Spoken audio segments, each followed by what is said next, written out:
parce que ce sont vraiment des petits tsunamis, et chute d'astéroïdes qui nous pend peut-être au nez. La Suisse, de même que la région française voisine, sont un lieu propice aux catastrophes naturelles. Une situation tout à fait banale dans les pays de montagne où les versants sont raides, les dénivellations importantes, les lithologies variées et les structures géologiques complexes. Les Alpes et le Jura occupent une bonne partie du territoire. Le plateau moins accidenté n'est pas en reste pour des catastrophes naturelles. En effet, bien loin de l'image de robustesse et de permanence qu'on attribue généralement à leur paysage, les Alpes, comme toutes les jeunes chaînes de montagne, appartiennent à un monde en déséquilibre. Elles font partie d'un univers en pente soumis à la dictature de la pesanteur qui précipite sans cesse vers le bas ce qui est en haut. Avec pour complice l'eau sous toutes ses formes et les mouvements tectoniques, la pesanteur agit dans l'instant, dans un jour, dans un siècle ou dans des millions d'années, selon la nature des roches et leur agencement. Les reliefs sont ainsi transformés avec patience ou de manière subite, provoquant parfois des désastres. Mais d'abord, qu'est-ce qu'une catastrophe ?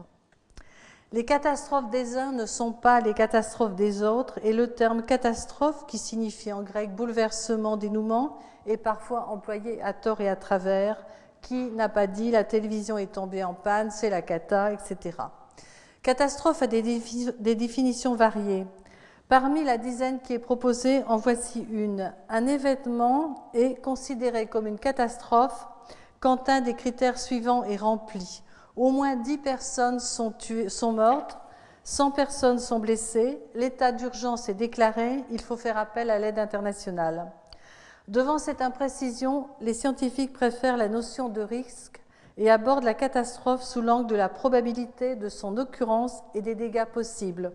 Le risque étant la combinaison d'un aléa, la probabilité qu'un événement se produise, et d'une vulnérabilité, le degré d'exposition face à cet aléa. Depuis quelques années, un certain nombre de pays s'emploient à établir des cartes de risques naturels, des outils précieux pour l'aménagement du territoire.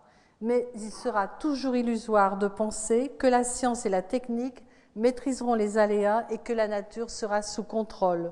Le risque zéro n'existe pas. La cause première d'une catastrophe naturelle, c'est le contexte géologique. La nature des roches, leur succession, les cassures qui les affectent, leur inclinaison, etc. C'est-à-dire des éléments qui apportent de l'instabilité. Ensuite, il y a le facteur déclencheur, les conditions hydrologiques, les conditions météorologiques, les séismes ou l'action de l'homme. Et souvent, une catastrophe est un phénomène complexe avec plusieurs causes et plusieurs facteurs déclencheurs. C'est ce que nous verrons dans les exemples qui vont suivre. Et en outre, dans certains cas, il est parfois difficile de départager ce qui est naturel de ce qui découle de l'influence humaine. Alors, la distinction entre catastrophe naturelle et catastrophe humaine n'est pas évidente. Maintenant, passons aux différentes catastrophes qui ont affecté la région. Le Salève. Eh bien, depuis que ce massif jurassien est émergé dans le bassin franco-genevois entre le Jura et les Alpes, il est le siège de nombreux éboulements. La fonte du glacier du Rhône qui s'appuyait sur la montagne a induit une déstabilisation en modifiant les contraintes de la falaise déjà prédécoupées par des discontinuités lithologiques et tectoniques et aussi affouillées par l'érosion. Il y a environ 13 000 ans et 10 000 ans, il en a résulté deux énormes écroulements de blocs calcaires anguleux de taille métrique à décamétrique qui recouvraient la base de la paroi de la montagne, notamment entre le pas de l'échelle et Collonges. Les rochers provenant de ces événements ont ménagé des espaces occupés par l'homme au Paléolithique supérieur. L'implantation des carrières et des gravières a détruit ce site préhistorique appelé le site de Verrier, dont vous avez tous entendu parler. La plupart des écroulements, notamment avant l'époque glaciaire et entre le retrait du glacier et le milieu du XIXe siècle, période à partir de laquelle les grimpeurs ont escaladé les falaises, n'ont pas été répertoriés.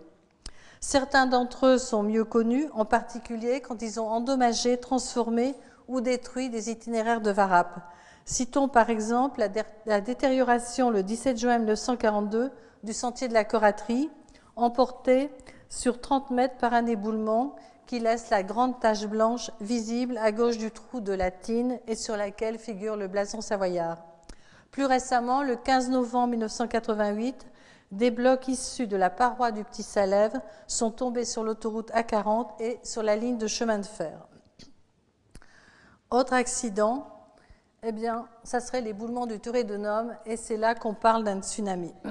Un récit du Haut Moyen-Âge atteste un tel événement en l'an 563 après Jésus-Christ. Le tsunami a été provoqué par un éboulement rocheux, mais selon une chaîne de processus complexes. En effet, si l'histoire nous apprend l'existence de l'événement, les études géologiques, géomorphologiques et géophysiques permettent de reconstituer le scénario. Vous avez un éboulement à côté du Grammont, de la montagne de la Suche, qui va s'étaler dans le delta du Rhône et qui va provoquer un éboulement, un écroulement dans le lac. Cela va provoquer une onde. Cette onde, eh bien, elle va s'amplifier, et notamment s'amplifier quand elle va arriver à Genève, et elle fera beaucoup de dégâts. Elle fera des dégâts sur les rives du lac, mais aussi des dégâts à Genève en emportant des ponts et en tuant.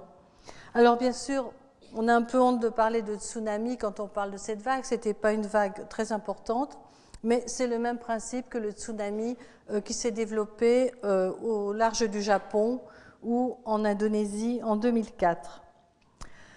Le volume de roche qui s'est écroulé est estimé à 30 ou 40 millions de mètres cubes. Pour comparaison, c'est comparable aux 2 éboulements de Derborance dont je vous parlerai tout à l'heure. La Suisse a connu aussi dans le lac des 4 cantons aussi d'autres tsunamis, entre guillemets. En 1601, un violent séisme de magnitude 6,2 en Suisse centrale a déclenché des glissements sous-lacustres dans le lac des 4 cantons et la chute de masses rocheuses dans le lac. Le tsunami, dont les vagues ont atteint 4 mètres de hauteur, s'est donc formé à la suite de ces mouvements de masse et a tué. 1806, c'est Goldau. Le 2 septembre 1806, 40 millions de mètres cubes de nagelfluh. Nagelfluh, c'est un terme qui désigne les conglomérats des cônes d'épandage de la molasse en Suisse allemande. Eh bien, ces 40 millions de mètres cubes descendent des flancs du Rosberg au-dessus du lac des 4 cantons et engloutissent le village de Goldau et 3 autres localités, faisant 457 morts, ce qui est énorme pour cette époque-là, puisque nous étions moins nombreux. Et c'est sur le lac de Lauwers que la masse rocheuse a provoqué un tsunami et qu'elle a remblayé une partie du lac. Plus près de nous, maintenant, nous allons parler de Derborance. Les éboulements de Derborance qui ont lieu au XVIIIe siècle, eh bien, c'est une catastrophe qui serait peut-être passée inaperçue si elle n'avait été rendue célèbre par le roman de Ramu 1934 et un film en 1985. Alors, Derborance, le Spiro qui étudie l'histoire de la catastrophe, dit cette catastrophe qui, avec nos moyens actuels de transmission des nouvelles, eût sans doute empli le monde entier d'émotions, alors qu'en fait, elle passa presque ignorée jusqu'au moment où elle entra dans le domaine inconsistant de la légende où Ramu l'a repris pour en faire l'objet d'un de ses livres Derborance les plus connus. Le 23 septembre 1714, entre 2h et 3h de l'après-midi, un pan de la paroi des Diablerets s'écroule dans le cirque de Derborance. 14 personnes, une bonne centaine de vaches et du petit bétail sont tuées et 55 chalets sur 64 sont ensevelis. Alors en fait, il y avait déjà eu des signes précurseurs. La montagne laissait partir des rochers, mais cette année-là, l'herbe était encore bonne et certains bergers ont voulu rester jusqu'au bout. Ils n'ont pas pris garde à ces écroulements. Mais l'écroulement est arrivé, ils étaient encore là. Voilà ce fameux site de Derborance. Et au cours de l'été 1749, la montagne se met à nouveau à gronder, mais cette fois, ils sont beaucoup plus prudents et tous les bergers quittent immédiatement l'alpage. Alors on dit que des ouvriers bernois ne seraient pas partis parce que c'était une bataille entre bernois et valaisans, donc les bernois, les diables bernois et diables valaisans, donc les diables bernois ne pouvaient pas tuer leurs compatriotes. Mais c'est l'histoire, je ne sais pas si c'est vrai, si ces bernois étaient restés. Et le 23 juin, donc, la paroi des Diablerets s'effondre à nouveau et un lac de barrage est créé. Ce dernier est aujourd'hui en sursis. Il se comble et son statut de réserve naturelle empêche de le curer pour le préserver. En outre, ce barrage n'est pas étanche. Le volume de roches déposées serait compris entre 45 et 67 millions de mètres cubes, 50 millions pour le premier éboulement de 1714 et 17 millions pour celui de 1749, selon les calculs des géologues. Cette valeur est à prendre avec réserve parce que la quantité de roches réduite en poussière, la masse érodée par les torrents, les rivières et l'épaisseur des éboulements ne sont pas connues. Et le volume déposé est souvent plus important que le volume arraché, car au fil de la descente, la masse se nourrit des matériaux accumulés au bas des pentes rencontrées.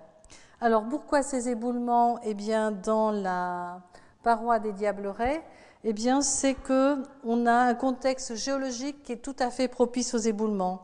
On a une alternance de niveaux marneux et de niveaux calcaires résistants, une lithologie qui augmente le risque d'éboulement. L'infiltration d'eau dans les couches argileuses provoque la mise en mouvement des roches plus dures qui les surmontent.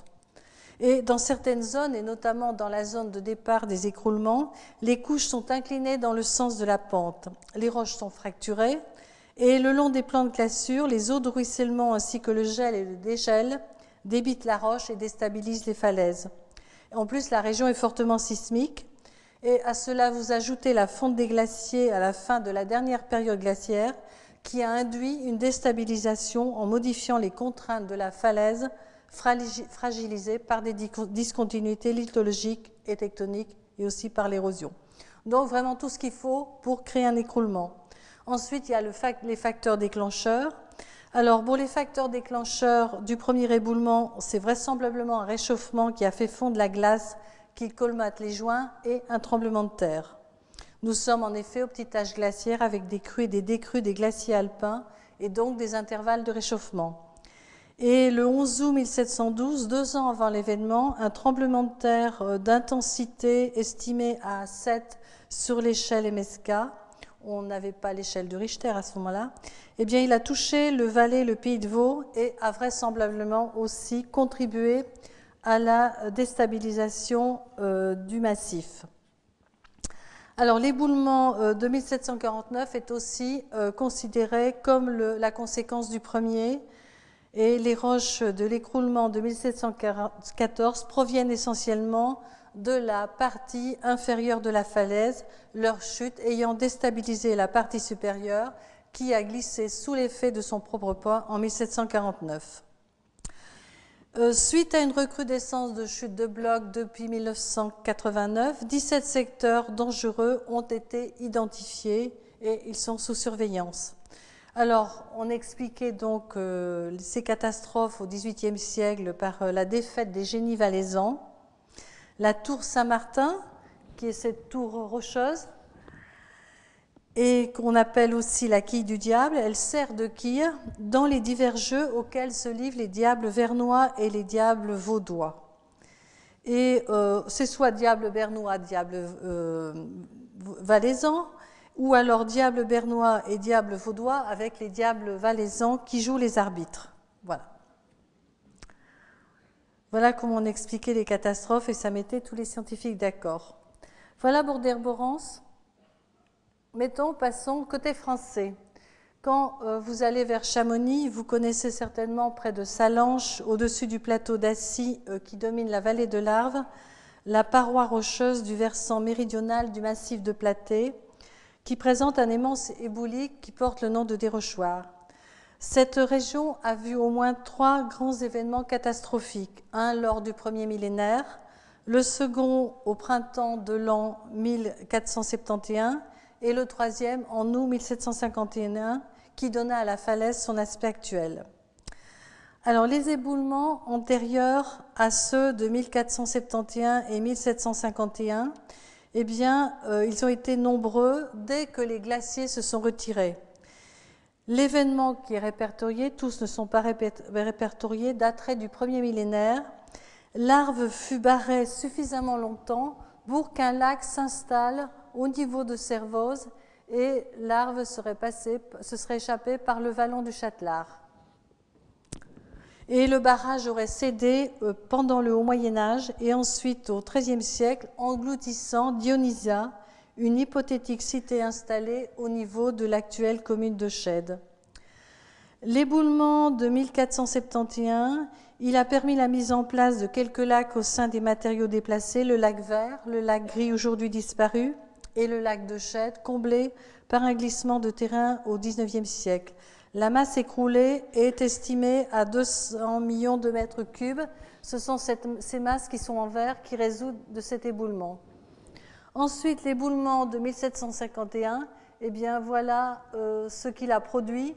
Et de l'autre côté, vers le nord, et cet éboulement n'a pas été daté, on ne sait pas s'il date de 751 ou 1471. Donc, durant l'été 1751, pendant près de 2 mois, il y a eu une série d'écroulements qui, cette fois, n'ont pas atteint l'Arve. Le volume est estimé à 60 millions de mètres cubes, un chiffre qui serait en dessous de la réalité. Et les éboulements dégagèrent une telle poussière que le ciel en fut obscurci et que les habitants crurent qu'un volcan était né et que même la fin du monde était arrivée. Cet éboulement a tué 6 personnes, 21 bovins, un mulet, 5 brebis. Et pensant qu'il y avait un volcan qui était entré en éruption dans la région, eh bien, le roi de Sardaigne, à Turin, a envoyé sur place un naturaliste, le docteur Vitaliano Donati, pour analyser le phénomène. Et il s'est vite rendu compte que ce phénomène n'est pas dû à un volcan, mais tout simplement un écroulement. Et ce qui est aussi intéressant, c'est qu'on commence à avoir à cette époque des explications rationnelles. Quand il y avait une catastrophe, on disait c'est la punition divine. Là, on commence à décrire l'événement tel qu'il est. Et le Vitaliano Donati, le naturaliste, eh bien, comprend pourquoi il y a eu cet écroulement. Dans cette région, on a un contexte géologique favorable aux écroulements, comme à Derborance. C'est, disons, les mêmes roches, c'est la même zone géologique, donc une falaise qui est vraiment fragilisée. Et puis un facteur déclencheur, eh bien là, c'est le glacier de l'Arve. Lorsqu'il a fondu, il s'appuyait sur la falaise. Lorsqu'il a fondu, il a induit une déstabilisation en modifiant les contraintes qui étaient déjà fragilisées. On va rester en France et on va prendre un autre événement, c'est le déluge de Vieux, pas très loin d'ici.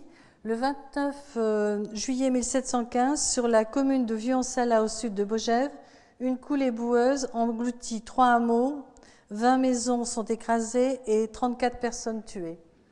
Voilà, maintenant, elle a été boisée. Voilà cet écroulement qu'on appelle le déluge de Vieux-en-Sala. Alors, les causes de la catastrophe, un contexte géologique favorable. Dans le massif des Brasses qui surplombe des cornioles, des argilites et des dolomites, à cause de leur plasticité, vont former un plan de glissement privilégié pour les roches qui les surmontent. Le facteur déclencheur, eh bien là, ce sont des pluies intenses qui vont détacher les roches du plan de décollement et elles vont s'écrouler dans la vallée du Foron sous forme de coulées boueuses. Alors, qu'est-ce que l'on fait à cette époque-là quand il y a une catastrophe? Eh bien, on s'en remet, on fait des prières. Et donc, à l'initiative du curé de la paroisse, une chapelle a été érigée à proximité de l'éboulement. Cette chapelle ne sera pas entretenue régulièrement. Tombée en ruine, elle a été restaurée une première fois en 1865 et il y a une nouvelle restauration qui était nécessaire à la fin des années 70. Dans les catastrophes, l'imagination trouve toujours matière à légende. Il y en a différentes pour expliquer cette catastrophe, mais la plus classique, celle qu'on raconte le plus souvent, on pensait que les gens du village étaient farouches et peu accueillants. Alors un soir de mauvais temps, un mendiant inconnu frappe à toutes les portes pour demander asile pour la nuit. Il était venu vérifier si c'était vrai. Et à chaque ferme, il se fait rabrouer durement. Et finalement, une femme qui est seule et pauvre lui ouvre sa maison, lui donne à manger et le fait dormir dans un coin de l'étable. Et avant de se retirer pour la nuit, le vagabond demande à son hôtesse de ne pas s'inquiéter, de ne pas bouger s'il entend un vacarme pendant la nuit. Quelques heures plus tard, les villageois inhospitaliers sont engloutis dans le déluge. Au matin, seul reste debout la ferme où avait dormi le mendiant. Et lorsque la femme se rendit à l'étable, il avait disparu et un crucifix était posé sur la paille où il avait dormi. Cette situation, vous voyez là, c'est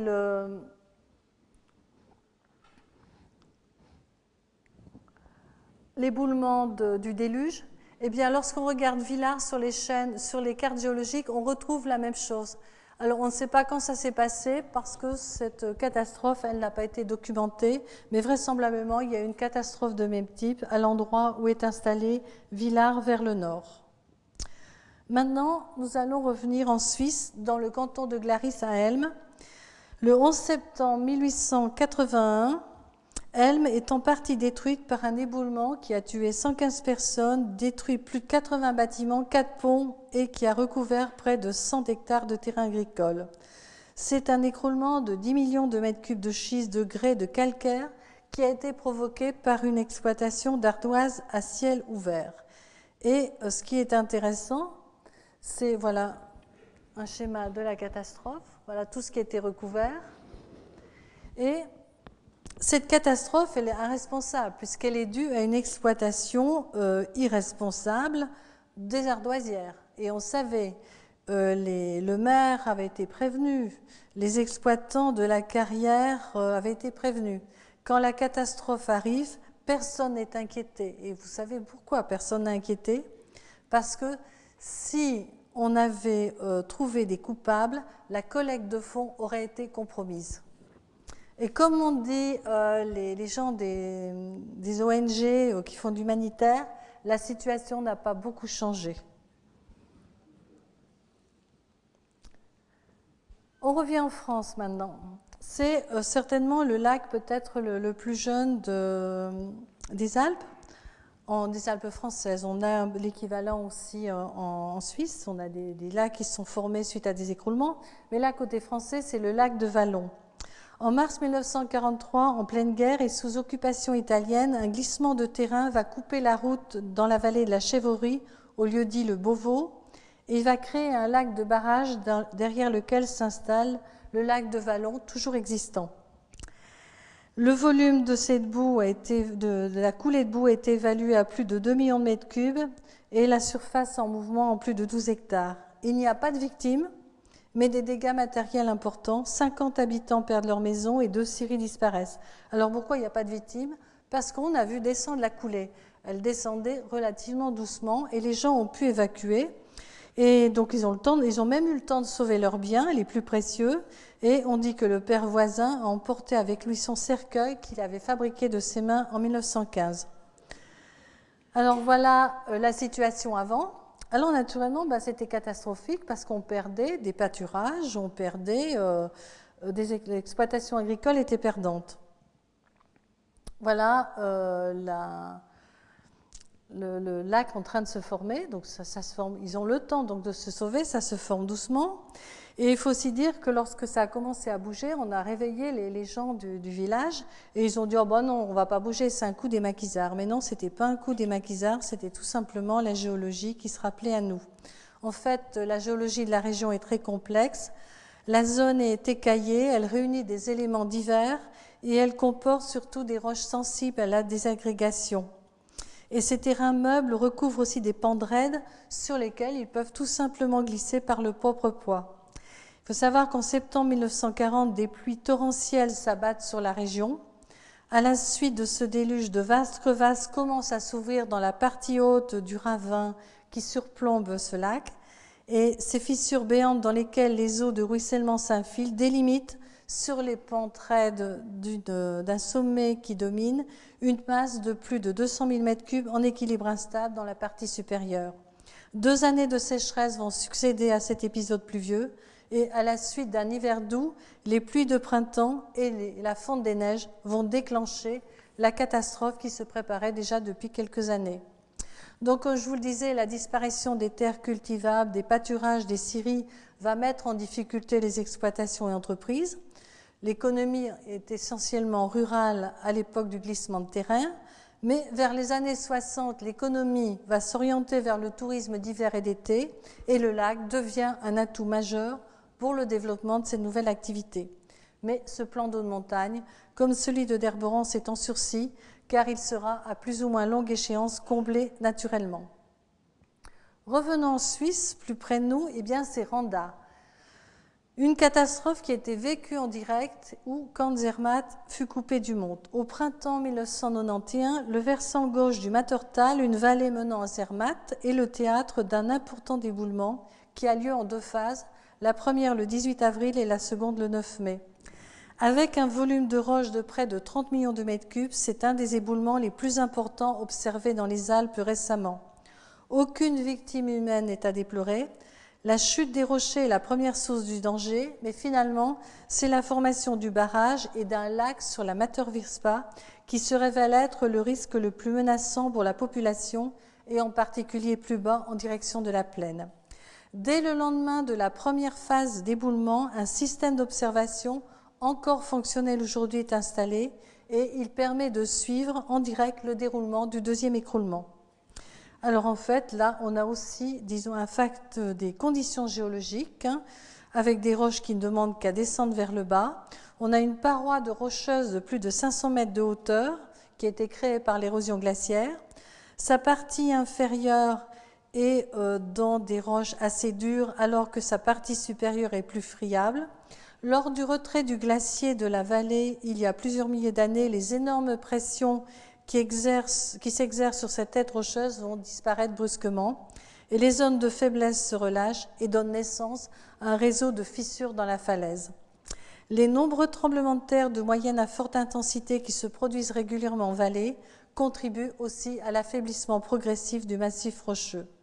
Et au printemps 1991, des températures élevées pour la saison entraînent une rapide fonte du manteau neigeux et de grandes quantités d'eau vont pénétrer dans les fissures du rocher. Comme ces fissures se bougent petit à petit avec des argiles, l'écoulement insuffisant provoque une forte mise en pression de la falaise jusqu'à faire chuter un premier bloc. Selon un modèle informatique de l'éboulement, la chute du premier bloc qui formait une clé de voûte déclenche l'effondrement de toute la structure. Et depuis 1991, la paroi rocheuse est sous haute surveillance grâce à un réseau d'observation très sophistiqué. Et les investigations menées dans la région ont en effet montré que le secteur n'est pas à l'abri de nombreux éboulements. On va aller dans le canton de Fribourg maintenant, Fallioli, au printemps 94. Une catastrophe qui serait peut-être pas si naturelle parce que ce serait un fromage qui en serait responsable. Alors je m'explique. Au printemps 94, on a 40 millions de mètres cubes de terrain qui commencent à glisser lentement sur le flanc de la montagne au-dessus de Fallioli, près de Plasselbe. La masse en mouvement, eh bien, elle entraîne les arbres et les habitations. En août, le village se déplace de près de 6 mètres par jour et on ne peut rien faire.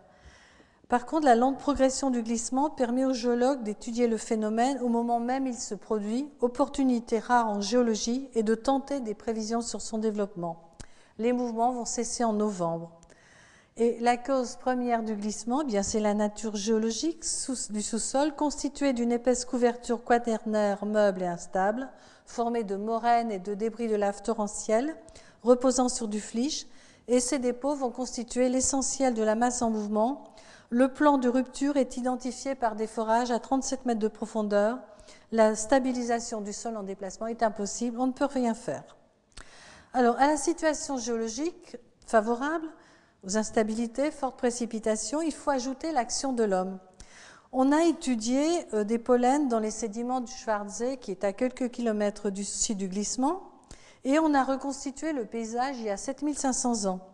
Et il ressort que des épisodes de déboisement sont contemporains de périodes où les glissements de terrain sont plus abondants, en particulier au XVIIIe et XIXe siècle, lorsqu'on prélève beaucoup de bois pour fabriquer du fromage. Donc, indirectement, le fromage est une cause du glissement. Cet exemple souligne donc les multiples facteurs naturels et anthropiques en jeu dans une catastrophe. On revient en France, Six-Fer à cheval en Haute-Savoie. Je ne sais pas si vous vous souvenez, mais en décembre 2002 et en août 2003, eh bien une partie du célèbre site de fer à cheval, un cirque d'environ 2 km de diamètre délimité par des falaises et où jaillissent de nombreuses cascades, il a été affecté par des mouvements de terrain.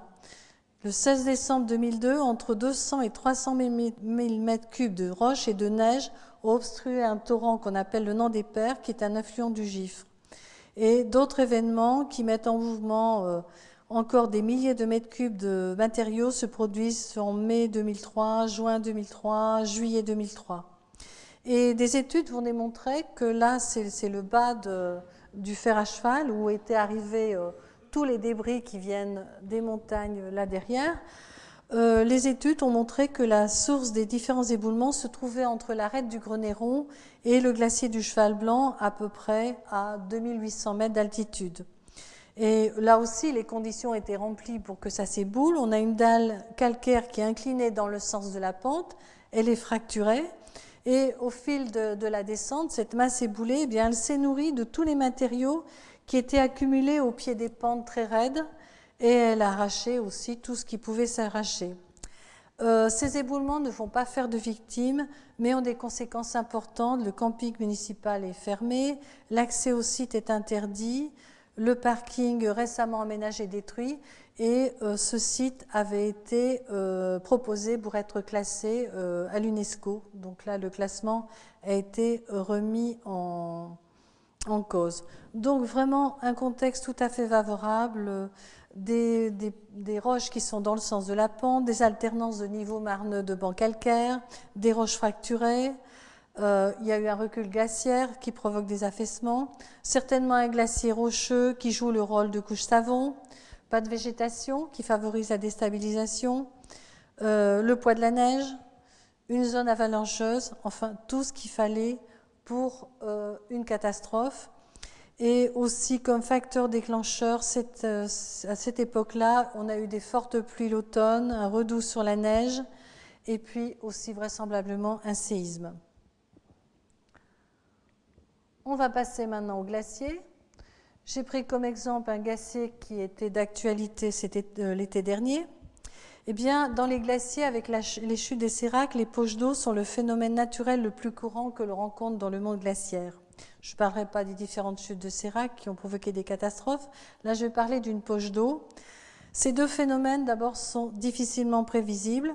L'eau sous-glaciaire qui résulte de la fonte de la neige, de la glace et des précipitations peut s'accumuler dans certaines zones des profondeurs du glacier. Et selon la dimension de ces cavités sous-glaciaires difficiles à identifier et repérer, le volume d'eau accumulé et stocké atteint parfois des valeurs de l'ordre de plusieurs centaines de milliers de mètres cubes. Et l'eau peut être libérée brutalement et créer des désastres. Et le glacier de Tête-Rousse a été à l'origine d'une catastrophe le 12 juillet 1892. 200 000 mètres cubes d'eau, entraînant 900 000 mètres cubes de matériaux, ont dévalé dans la vallée sous forme d'une lave torrentielle. Il y a eu près de 200 victimes à Bionnet, Saint-Gervais-les-Bains et au Fayet. En fait, eh bien, ce petit glacier cachait une véritable bombe. La voûte de glace de ce réservoir s'est effondrée et la masse d'eau de glace a descendu un couloir de neige et après une chute de 1500 mètres, elle est tombée sur le glacier de Bognacé. Et puis à partir de ce moment-là, elle s'est alimentée avec tout ce qu'elle trouvait comme matériaux sur son passage. Et vous savez qu'en 2010, eh bien, ce glacier de Tête-Rousse a à nouveau fait parler de lui. Il y avait à nouveau une poche d'eau qui était prête à libérer l'eau. Et on a fait des travaux importants. Il semblerait que le danger soit écarté. Et puis maintenant, on va être un peu plus dans l'actualité en parlant des tremblements de terre. Alors, je vais commencer par ordre chronologique. C'est le tremblement de terre de Bâle, qui est là illustré par Karl Josselin. Ça a été fait entre 1842 et 1904. Il a eu lieu à Bâle en 1356. C'est un tremblement de terre historique. Alors que sévissait la peste noire et que débutait la guerre de 100 ans, eh bien Bâle a été touché par une série de tremblements de terre dont les plus violents sont ceux des 18 et 19 octobre. Ces tremblements de terre ont affecté une région autre que Bâle, disons la France, l'Allemagne et la région autour de Bâle est affectée. Mais à Bâle, toute la ville a été détruite. Il s'ensuivit un incendie. Et puis aussi la Bire s'est obstruée avec les débris des bâtiments et l'eau envahit les caves. Or, les habitants stockaient leur nourriture dans les caves. Enfin, c'était vraiment catastrophique. La magnitude est estimée à 6. Voilà une autre représentation du séisme de Bâle, une représentation de l'époque. Et vous avez aussi entendu que les travaux de forage du projet de la centrale géothermique ont provoqué des séismes en janvier 2007, mais des séismes qui étaient de faible magnitude, mais qui ont affolé la population, ce qui est normal parce qu'on se souvient quand même de ce séisme de 1356 et qui pourrait se reproduire parce que Bâle est dans une région qui est très sismique. Un autre séisme un peu plus près de nous, c'est le séisme de Sierre qui a eu lieu le 25 janvier 1946. Il a affecté la région de Sierre, il n'a pas affecté que Sierre. Sa magnitude était de 6,1. Il y a eu 4 victimes et pas mal de dégâts. Par contre, aujourd'hui, un tel tremblement de terre serait catastrophique. Pourquoi on a eu peu de dégâts, disons, et pas de victimes? C'est que la vallée était peu habitée. Et il y a l'effet de site. Un tremblement de terre qui se produit dans une zone où les terrains sont un peu meubles, causera plus de dégâts qu'un tremblement de terre qui se produit dans une zone où on a des roches très dures. Donc maintenant, ce serait catastrophique dans cette région si un tel tremblement de terre se reproduisait. On va refaire un tour en France avec Chamonix. En 1905, un tremblement de terre de 5,5 avec un épicentre localisé à Émosson a touché la vallée. Les dommages sont conséquents. Là, c'est l'église d'Argentière qui est fissurée. Donc, il y a eu pas mal de bâtiments lézardés, de routes crevassées, avalanches de rochers. Un tremblement de terre qui est mis en relation avec le massif du Mont Blanc qui pousse toujours le massif des Aiguilles Rouges. On va aller dans le temps. Vous vous souvenez certainement du tremblement de terre d'Épagny le 15 juillet 1996, un séisme de magnitude 5,3 qui s'est produit dans la région d'Annecy. On sait qu'il est engendré par cette faille qu'on appelle la faille du Vouache et que l'on voit en photo ici. C'est une cassure qui fait environ 30 km, elle est nord-ouest-sud-est et elle se déplace horizontalement à la vitesse de 0,08 mm à 3 mm par an. Et apparemment, elle serait très profonde, elle viendrait des roches du socle cristallin de l'air primaire qui se trouve en dessous. On avance dans le temps. Le 8 septembre 2005, on a à nouveau dans la région de Chamonix, à Valorcine, un tremblement de terre de 4,6. Il n'a pas fait de victimes, mais il a provoqué de nombreuses chutes de rochers. Son épicentre est localisé au bas de cette aiguille de la Loria que vous voyez. La faille aurait coulissé de quelques centimètres entre 5 et 8 km de profondeur. Donc, si on regarde un peu la Suisse, eh bien, l'aléa sismique en Suisse doit être considéré comme faible à modéré. Cela signifie que de forts séismes peuvent se produire, même si leur fréquence est moindre que dans des régions à fort aléa sismique, comme la Grèce, par exemple, ou encore la Turquie. En Suisse, les zones les plus dangereuses, eh bien, comme je vous disais toujours, c'est la région de Bâle et c'est la région du Valais. Voilà les zones les plus sismiques. Alors, les Langadines et le Rheintal-Saint-Gallois sont également des zones sismiques. Alors, d'après les spécialistes, il faut s'attendre à un séisme de magnitude 5 tous les 10 ans, 6 tous les 100 ans, et de magnitude 7 ou plus tous les 1000 ans. Mais enfin, vous savez, les tremblements de terre ne sont pas très bien organisés, on ne sait pas quand ils vont arriver. C'est d'ailleurs le problème, c'est le cauchemar des géophysiciens. On n'arrive pas à prévoir les tremblements de terre. Un volcan, on va le surveiller, on va voir qu'il bouge, qu'il tremble, qu'il va rentrer en éruption. On sait, on connaît les régions où peuvent se produire des tremblements de terre. Par contre, on ne sait pas à quel moment, on n'a aucun moyen. Il y a des recherches qui sont faites, on a pensé aux animaux, on a pensé à des gaz rares, mais rien ne marche pour le moment. C'est encore le cauchemar des scientifiques. On ne peut pas prévoir un tremblement de terre à quelques jours et encore moins quelques semaines. À quelques secondes, oui, on peut le prévoir, mais voyez, pour une évacuation, c'est un peu difficile. Parmi les dangers naturels menaçant la Suisse, c'est les tremblements de terre qui représentent le plus fort potentiel de dommages en raison de la densité d'urbanisation et des biens. Par contre, eh bien, il y a une surveillance. Alors, si on voit déjà la surveillance côté français, on a un réseau qui s'appelle Sismal et qui vous indique, voilà, tous les derniers tremblements de terre. Ben, il y en a eu un le 15 mars, à Valorcine encore, d'intensité, de magnitude 1,6. Hein. Vevey, le 10 mars, hein, ça tremble toujours un peu. Hein, c'est normal, ça. Il vaut mieux d'ailleurs avoir des petits tremblements de terre que de rien avoir. Et puis après, quand ça pète, eh bien voilà, c'est le gros tremblement de terre. En France, on a 44 stations qui prennent des mesures. C'est l'un des réseaux les plus denses d'Europe. Et puis également une surveillance côté suisse.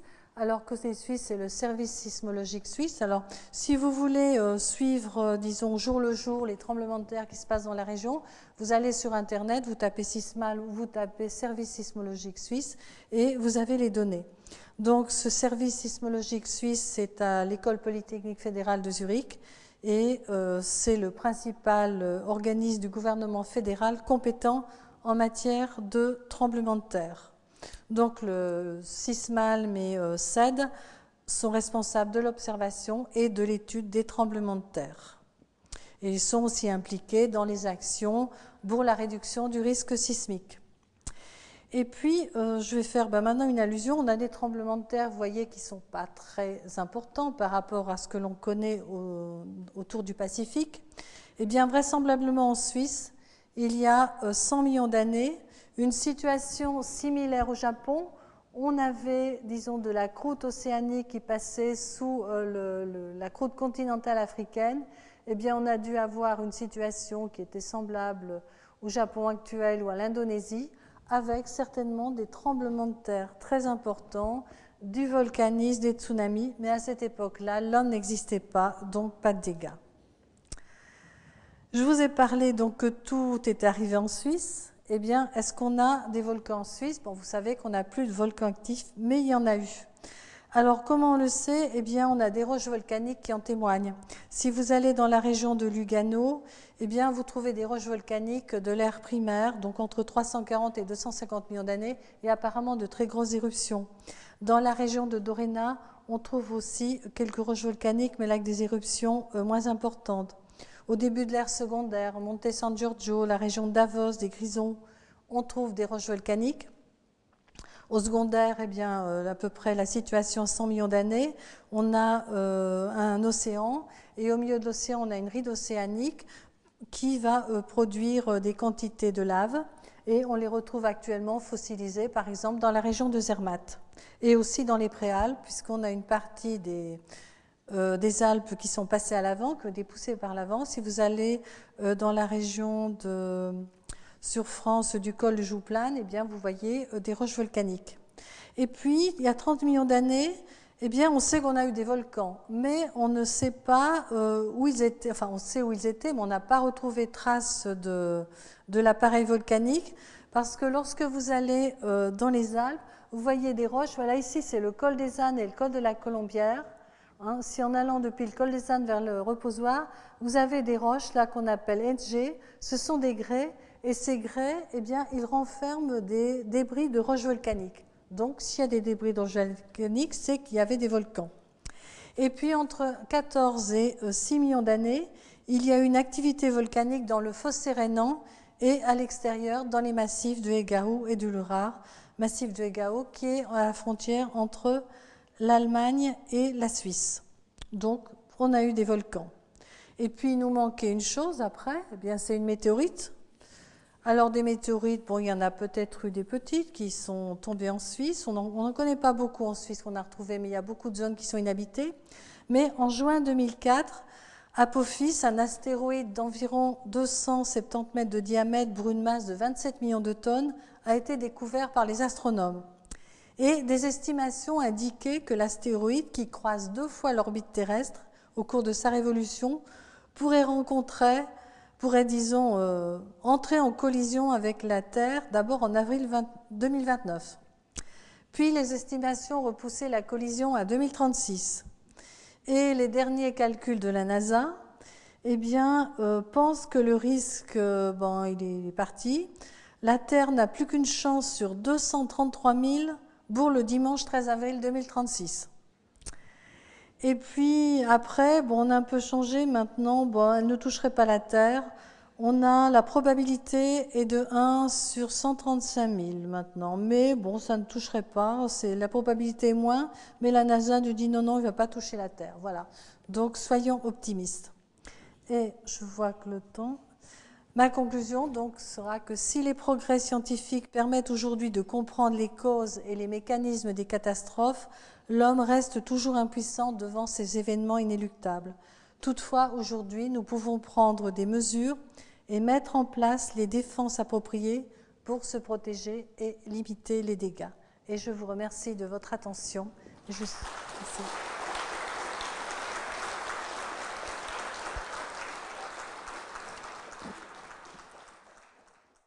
Répondre aux questions. J'ai une question sur l'éboulement, l'inondation de Brigue.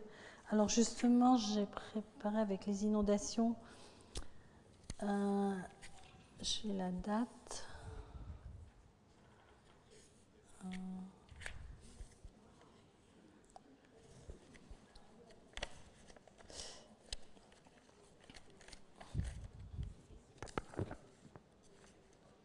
Il me semblait que j'avais pris les dates des inondations. Brigue, voilà. Brigue, c'était 93. Ça, il y en a eu d'autres. Hein. La Suisse, elle a subi des inondations catastrophiques. Hein. Il y a Suisse centrale en 2005, Gondo 2000, Brigue 1993, Saillon 2000, Lully, canton de Genève 2002. Et eh bien, en fait, on a fait des corrections à la fin du 19e et au début du 20e siècle, mais ces corrections doivent être revues. Ça n'empêche pas les inondations. Et Brigue aussi, si je me souviens bien, Suisse centrale, il y avait des constructions qui n'auraient pas dû être là. Hein. Vous voyez souvent quand on regarde des inondations ou Xintia récemment, ce qui était détruit, c'était des constructions qui étaient relativement récentes. Et là, on se trouve toujours confronté à un problème, le problème du foncier. Et je crois que c'était quand il y a eu Brigue, le maire de Brigue disait il faut qu'il y ait une catastrophe pour que les gens soient conscients. Voilà. Ça, c'est vraiment un problème, les inondations. En général, quand il y a une inondation, il y en a déjà eu avant. On devrait le prévoir. Mais là, c'est un problème de foncier. Est-ce que j'ai répondu à la question? Ouais, alors, à quel rythme et où tombent des météorites? Bon, des météorites, je crois qu'il en pleut pas mal, mais souvent on ne les retrouve pas. Elles tombent dans des régions, par exemple dans les Alpes, je suis persuadée qu'il tombe des météorites et puis on ne les retrouve pas. Mais il y a des zones privilégiées où on les retrouve, c'est dans les déserts et en Antarctique. Alors les chercheurs de météorites, les scientifiques qui travaillent sur les météorites privilégient ces zones pour ramasser les météorites et les étudier et puis mieux connaître notre planète. Il doit aussi y avoir des périodes où il en tombe plus que d'autres. Le site de Felioli n'était, semble-t-il, pas favorable pour les constructions. Pourquoi a-t-on autorisé l'implantation de chalets? Là encore le même problème. C'était aussi un problème qu'on ne connaissait peut-être pas. Là, il n'avait pas été identifié. Ce que l'on fait actuellement, c'est des cartes de risque naturel. Donc maintenant, on peut dire attention là, ne construisez pas. Donc quand les chalets ont été faits, il n'y avait peut-être pas la carte et ce n'était pas indiqué comme un site. Mais ça, les pays maintenant font des cartes de risque naturel. Mais alors après, est-ce qu'on suit, disons, les informations qui sont données dans les cartes? Ça, c'est autre chose.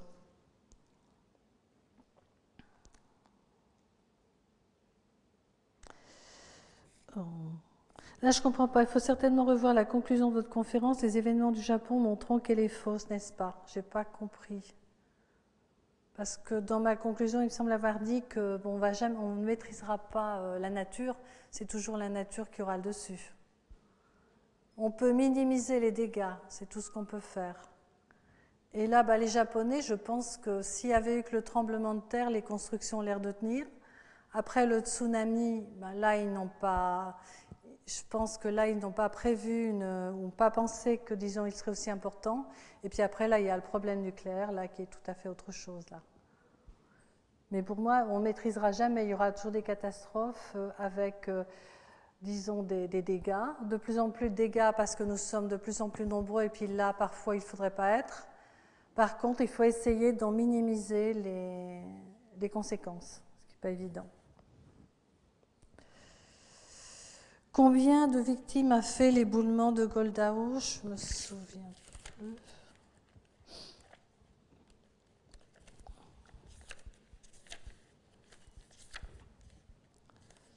Je peux peut-être...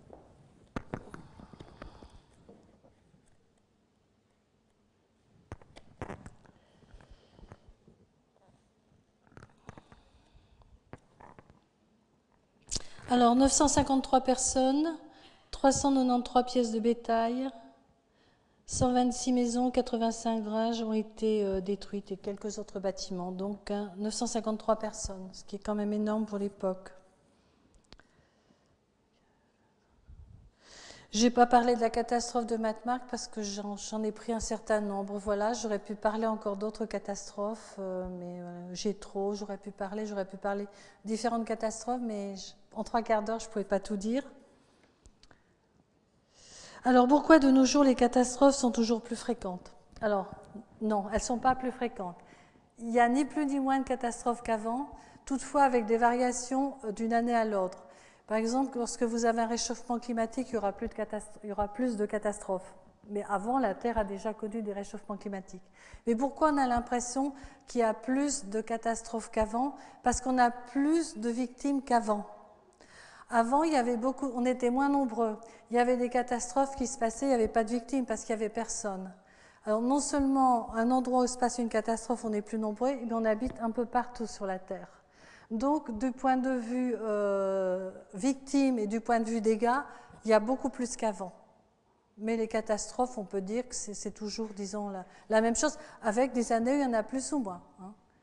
Et période de réchauffement climatique, je n'entrerai pas dans la polémique responsable ou pas.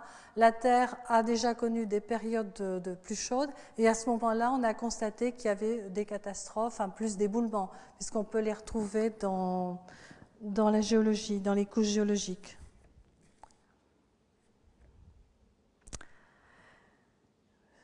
Alors, que se passera-t-il en 2012 puisque la Terre va disparaître?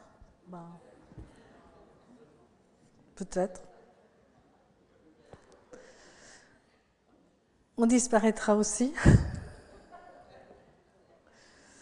Alors, catastrophe naturelle ou pas, si on en est responsable, eh bien, c'est aussi naturel, puisque nous faisons partie des animaux, nous faisons partie de la nature, voilà.